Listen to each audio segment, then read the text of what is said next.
Hey guys, welcome back to Frequently Asked Questions. And in today's video, guys, I'm going to be showing you how to add Tesco Clubcard to Apple Wallet. So it's actually really easy and simple.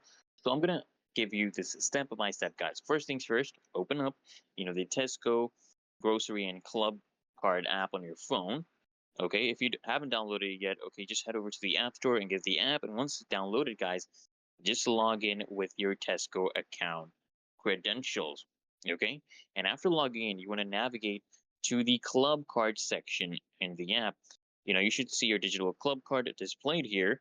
And next, I need you to just look for the option that says add to Apple Wallet. Okay, it's usually right under your club card barcode.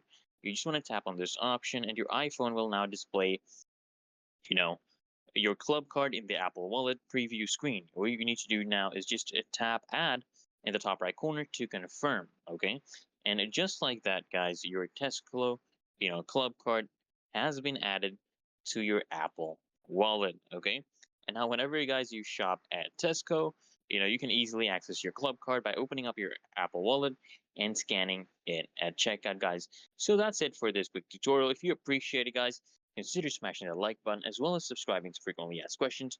Turn on those bell notifications so I can see you guys next time.